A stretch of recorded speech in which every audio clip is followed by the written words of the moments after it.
తెలుగుదేశం పార్టీలో బీసీ నాయకులకు ఘోర పరాభవం ఎదురైంది. సీఎం చంద్రబాబు, మంత్రి లోకేష్లే వారిని ఘోరంగా అవమానించారు.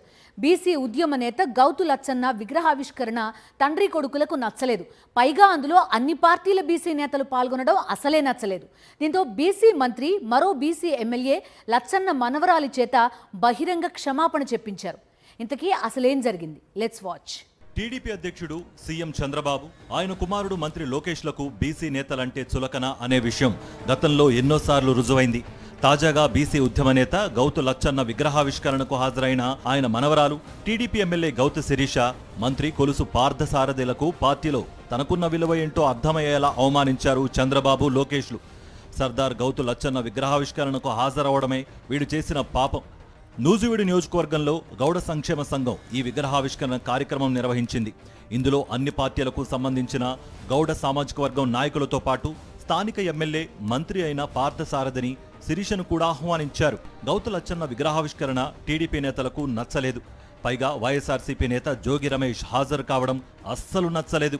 అందుకే జిల్లా టీడీపీ నేతలు సీఎం చంద్రబాబు, మంత్రి లోకేష్లకు ఫిర్యాదు చేశారు.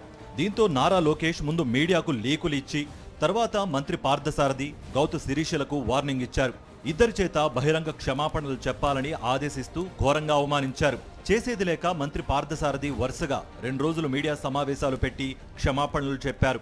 జోగి రమేష్ వస్తారని తెలియక హాజరయ్యానంటూ కవర్ చేసుకున్నారు. నేను మాత్రం అది అనుకోకుండా జరిగిన సంఘటన అని చెప్పేసి మనవి చేస్తూ, తెలుగుదేశం పార్టీ కార్యకర్తలు ఎవరైతే నన్ను అభిమానించి హక్కును చేర్చుకున్నారో, నా విజయానికి కృషి చేశారో, వారి మనోభావాలు దెబ్బతిన్నట్లయితే ఈ సంఘటనకి నేను చింతిస్తూ వారికి సారీ కూడా తెలియజేస్తా ఉన్నాను. సోషల్ మీడియాలో మంత్రి పార్థసారథి, గౌతు శిరీషను టీడీపీ కార్యకర్తలతో విపరీతంగా ట్రోల్ చేయించారు. గౌతు లచ్చన్న విగ్రహావిష్కరణకు హాజరైనందుకు ఆయన మనవరాలితో కూడా ప్రెస్ మీట్ పెట్టించి క్షమాపణ చెప్పించారు. తెలియక జరిగిన ఈ పొరపాటుని చాలా రకాలుగా తెలుగుదేశం సోషల్ మీడియా సోదరులే కామెంట్లు పెడుతుంటే కాస్త బాధ అనిపించింది. పక్కన వాళ్ళు ఏమన్నా అనొచ్చు, సొంత వాళ్ళంటే బాధ ఎక్కువగా ఉంటుంది కదా, అది నేను తెలిసి చేస్తే అనొచ్చు. గౌతు శిరీష ఏ రోజు పార్టీ పట్ల తప్పు చెయ్యదు, చెయ్యనివ్వదు. ఈ విగ్రహావిష్కరణ పార్టీలకు అతీతంగా జరిగింది. అందుకే అన్ని పార్టీల నాయకులు హాజరయ్యారు. పార్టీలకు అతీతంగా గతంలో అందరినీ పిలిచి లచ్చన్న స్మారక సభను దివంగత వైఎస్ రాజశేఖర రెడ్డి నిర్వహించారని వైఎస్ఆర్సీపీ నేత జోగి రమేష్ సభలో చెప్పారు.